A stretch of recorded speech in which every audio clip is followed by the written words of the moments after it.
this. Take a look. Hi there, I'm Lilypad. Let's play. Toy Story 5 taking movie theaters to infinity and beyond. Oh, extinction! Not again! It's now the highest grossing Toy Story movie of all time. I want to talk to you, device. Not touching, Jessica. Tom Hanks, Tim Allen, giving us a deeper look inside Pixar. I hear it's gibberish. I can't understand it. And I can't. And speaking of records, Steven Spielberg is beating out Steven Spielberg at the box office. What's happening to me? People are starved for the truth. We'll catch up with Emily Blunt and her Disclosure Day director. Who the is this? Plus John Cena. It is good to have you back in my life. Eric Andre. Almost burned the entire house down. Can you imagine? And the outrageous, disgusting, amazing comedy Little Brother, now on Netflix. A love only the branch of a willow tree could conjure. And we can't talk movies in theaters without, again, talking about Obsession. It's the little creepy movie still changing everything in a big creepy way. We'll go behind the scenes of that and more as we take a look. Goal! Sorry, been talking about World Cup. Let's switch gears and talk about movies. This is the show. Oh, hey, what's going on? Shake my hand. This is Anthony McFarlane, a student of USC. I forgot you're here. He's here to remind us Steven Spielberg is coming up a little bit later on. And everybody knows Steven Spielberg graduated from USC. No. Wait, what? He went to Long Beach. But there's a building named after him at USC. Okay, then get out of here. Anyway, Steven Spielberg coming up a little bit later on. Our producer Jason just got in my ear and said, "You big dummy, that's the school I went to." All right, he went to Long Beach. Forget about that for now. Let's talk about my movie friends. It's Natalie Franklin. Hello. It's Kelly Savannah Deaton. Hi, guys. Did you know Steven Spielberg didn't go to USC? I didn't, but I went to a real school, San Francisco State University. There you go. Where'd you go? I went to, I almost just said my high school. Just kidding. I went to Sacramento State up in Real Sacramento. school. Yeah, real school. I went to L. Ron Hubbard Tech. All right, so let's talk about the show today. Big doings right now. Where should we start? Let's start with Toy Story. Let's start with Yeah, Toy Story 5. 5. Toy Story 5, not only the most successful of all of the Toy Stories, now at about 314 million strong worldwide, but also it broke all kinds of weekend records. Yes. It's the biggest movie of the year. Talk about what you loved about it. You know, it's the biggest movie because all of us millennials have money now, and we can go to the movies, see it as much as we want, Right. and just relive our childhood. I love the concept of technology Yes. versus these classic toys. The antagonist is an iPad or Lilypad, I think they call her.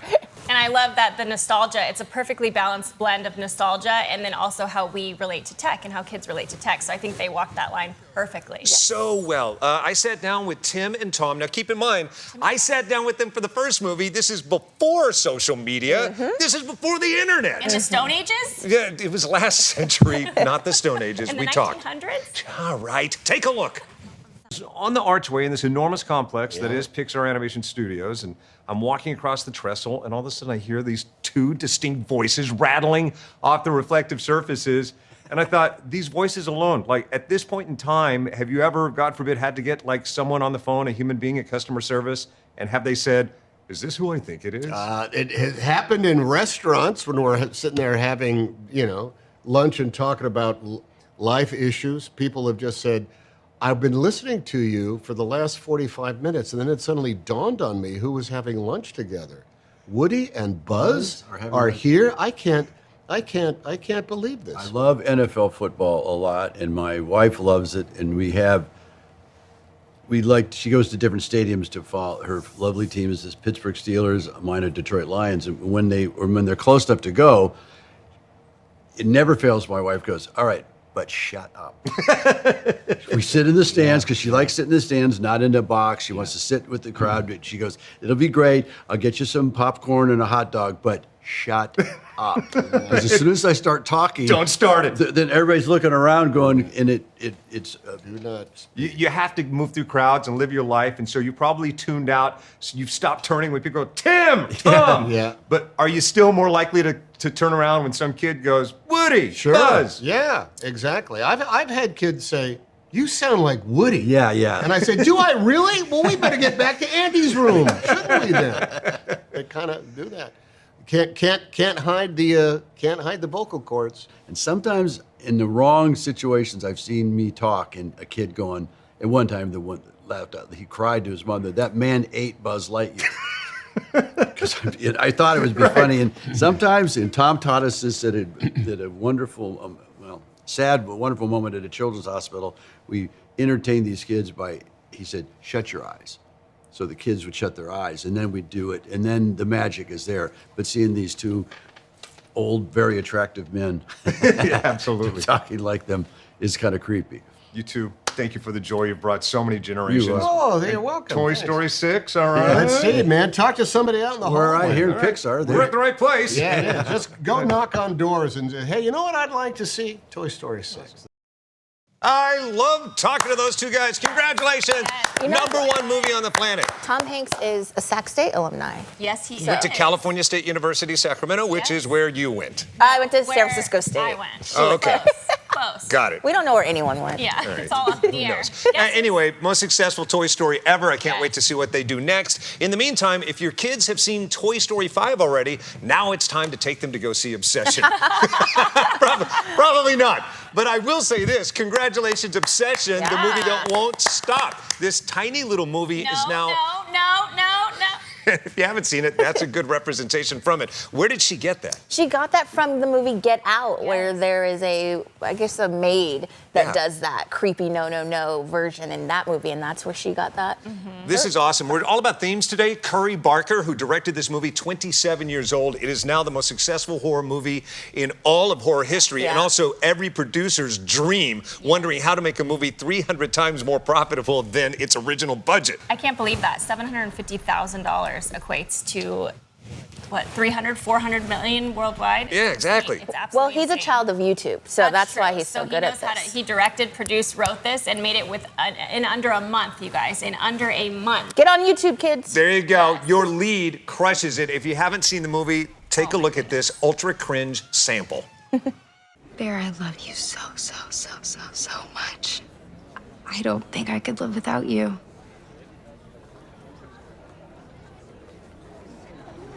You love me more than anyone in the world?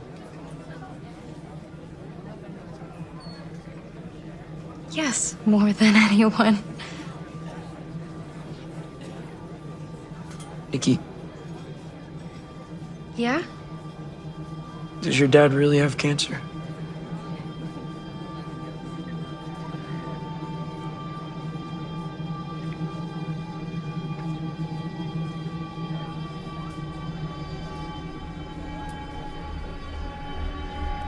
No. No. What? No. Don't do that! I thought we were having a nice day. We are. Sit Why down. does it matter? I thought we were having a nice We are. day. We are. It's okay. We are. So good, so creepy. I'm triggered just watching that again. You had some exes that were like that? Is that why you're triggered? He's getting PTSD all of a sudden. No. I may have been the ex, you never know. Anyway, Curry, 27-year-old director, now one of the most sought-after directors of all time, which is super cool because it's all about themes today. Steven Spielberg was 27 when he made Jaws. Oh. 5, I think, even. Don't Dun, dun, get dun, hung dun. up on the I think he was details. younger. It's only a half-hour show. Dun, dun, dun, dun, dun, dun, dun. All right, when we come back, speaking of Steven Spielberg and Emily Blunt sit down with me next. I shocked them with some shock and awe, not having to do with this movie in particular. Shocking. All right, we'll be back with them. Why are they getting this reaction? You're going to find out in moments. We'll be right back. Hey, welcome back. It is Take a Look. Thanks for watching in 177 different countries and territories worldwide. Watching on AFN, we salute you on YouTube. Be sure and like and subscribe. And on all the other affiliates, just blow a kiss to somebody special. All right, before we move on to Disclosure Day and our discussion with Emily Blunt and Steven Spielberg, I think perhaps an apology is in order. Kelly? It's only a half-hour show. Okay, I'm sorry. I retract my statement. Steven Spielberg was 27, Yes! not 25. 28 when Jaws hit theaters, 27 when he was making Jaws. However, And, yeah. Curry Parker was 26. Got you. Okay, all right, that's the director of Obsession. It's only a half-hour show. All right, so as we talk about this, I do something in this interview that shock and awe fills Stephen and Emily. What would you guess that is? Ask an intelligent question. Oh, ask a question pertaining to the film at hand. That's Stay actually on topic? there. Stay on target. No. None of the above. It had to do with Jaws and, frankly, partial nudity. Take a look. And I know what it feels like to sit in a movie theater and have everybody really getting off on the movie, and that's what we try to do here. Movies altogether bring people together, like you said, Stephen. This movie especially has, I don't want to plot spoil, but ultimately the hope that we're all going to come together. Yeah. Yes. And I think it's also such a launching pad for great conversation and deep thematic conversations, but also existential ones that are really hard to word. I think the movie leaves people shaking their heads but yet wanting to identify with why they feel it so deeply. I love ordinary people going through extraordinary things. Your character, it's perhaps my favorite character you've ever played because she's going through something extraordinary and daunting, but she's up for it. She's actually excited about it. My mentor always says, enjoy the ride. Your character's enjoying the ride. She certainly enjoys the ride. I mean, I think the ride at times completely overwhelms her. And I think it becomes terrifying and sort of fluctuates. It sort of oscillates between great purpose and then great fear of it until she's able to harness this gift that's been bestowed. But she's just a very real person. She's someone we can relate to. I think a lot of Spielberg's great protagonists, they're idiosyncratic, they're odd, we get them, we know them, and they're not elite action heroes, and therefore you really understand their fears, you really understand their triumphs. There are things that are layered in that obviously you shoot practically, a lot of practical in camera. So with that said, what's the moment on the day you're in the village and you see Emily laying down a scene and you said, yes, this is it, that. Can you narrow it down? Well, it happened all the time. It happens all the time. But of course, sometimes when I say, oh my God, that's the take, I sometimes say to the cast after a take, cut, that's in the movie. We lived for those moments. And when I say that's in the movie, that usually is the take that goes into the movie. Amen, Stephen. Hey guys, we have to wrap the room, but before we yell cut in the room, I would be remiss if I didn't show you Stephen, Emily, from my freshman year. From my freshman year of high school. Oh my God. Oh my God. Oh my God. It's still It's a little tight, I didn't even know they made fits. them. I didn't even know they made them. They do. Oh my everything. God. We applaud you. Back Thank to you. Great. Thank you. Great. Thanks. That could have been Do you, Mark? You said that awkward golf clap. That was alarming. That wasn't surprising or shocking. It was alarming. I got applause from Steven Spielberg, and you guys witnessed that, right? I did. That is true. And then right when they cut her mic, she goes, that could have gone quite... What do you think she said after? Yeah, right, wrong. A very British word. Right.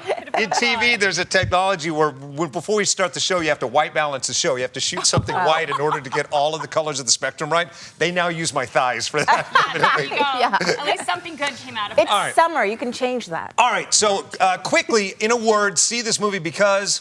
It is just an awe. I like awe. And... Steven Spielberg classic. Yeah, it is a classic. All right, I love how this movie, it has alien meanings, but also fine-tuning with nature and animals. Two of our guests that are going to join us next join with nature as well as they help save some animals' lives. How a fundraiser brought in our next two critics and who they are. You'll get to meet them and more. Disclosure Day discussion next. Hey, welcome back. It is Take a Look, kind of in a little bit of an session. No, kind of open. It is Kelly Savannah Deaton. It is Natalie Franklin. We want to continue our discussion of Disclosure Day because I've got something truly awesome and a first for Take a Look. Are you ready? Yes, send it over. So SPCA contacted me. Would you like to help make some money for these pets that desperately need help to survive? And so we offered up a chance to be on this show for some people who donated some money. They saved some pets' lives, and they join us now. Jim Messer, Karen Bolte, come on down. They are are from Fair Oaks, California, helping out the Placer County SPCA. Hi. So first of all, how does that make you feel to be helping these critters? Very happy. Fantastic. Yeah, absolutely.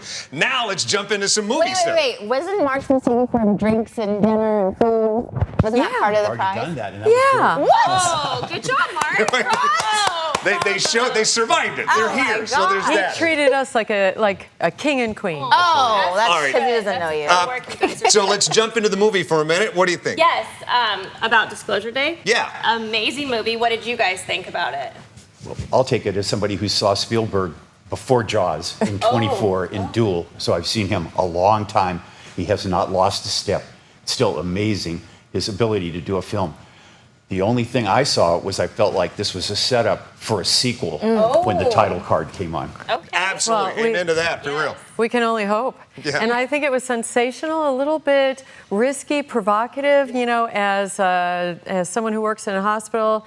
I think that probably the Pope will choke on his popcorn a little bit. Well, speaking That's of what the I'm thinking. Pope, it does talk about extraterrestrials and religion, and I understand you are a minister. So, how did you think about, how extraterrestrial might challenge a religious belief, if it ever came true? Well, it's interesting that what Spielberg does, Mr. Spielberg, is he helps us to imagine what we can't imagine. Right. And what he does, though, is he fits the extraterrestrial into the paradigm that we already have as monotheists, right? Yes. So it's a little bit challenging, edgy, provocative, and I can't wait to see what people think about it. Yeah, That's what I'm talking about. And I love that Raiders of the Lost Ark kind of action that he put into a lot of sequences in this movie.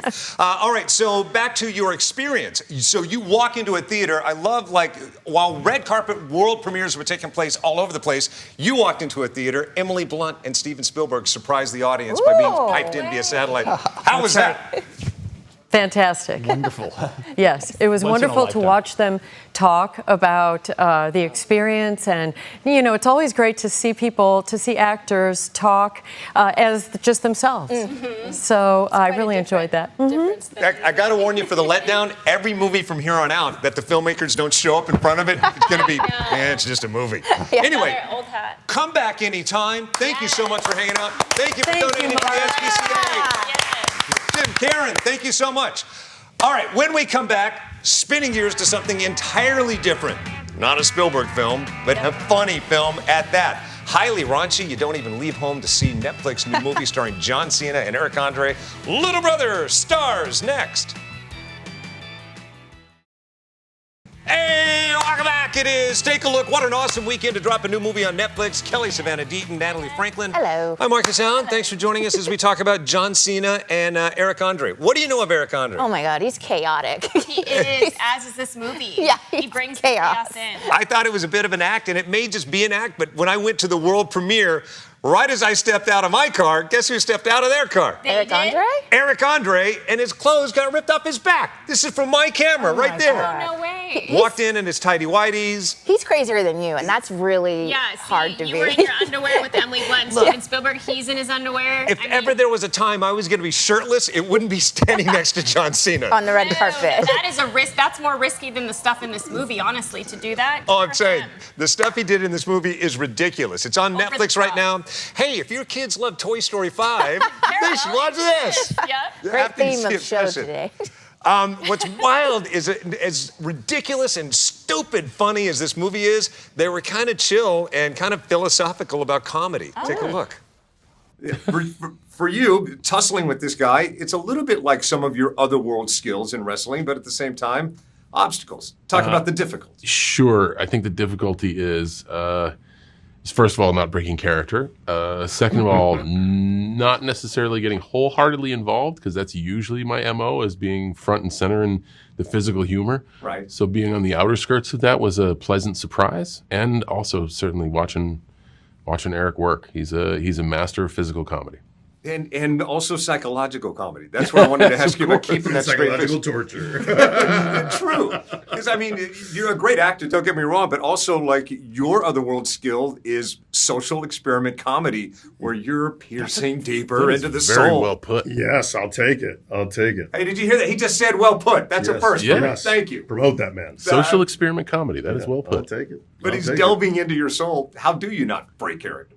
Man, just honestly, it might seem tough, but breaking character doesn't help Eric at all or anyone else in the scene. If you break, they can't use it. There's so much pressure, there's so much prep that goes into every square inch of every page of that script and all your preparation that by the time it comes time to shoot. They also know that if I break, it's an unusable take, but they come up with surprise alts. They're like, oh, don't tell them this. We're just going to run the tape and see what happens. So they try to break you, but you can't break. And I'm not perfect, but I mean, like, they keep the alt secret. If I knew the joke, we could save the bit. But a lot of times you go into business for yourself, so it's like, oh, we got all these jokes. Matt would run in his alts and only show, Ego or whoever. I think when you get comedians together, the core thing is they want to make each other laugh. And that makes for a fun environment and a fun day at the workplace. So ridiculous. One of my favorite scenes in the movie. Now, we can't even talk about it on TV right now. I'll show you, like. Here, tell us. Powwow.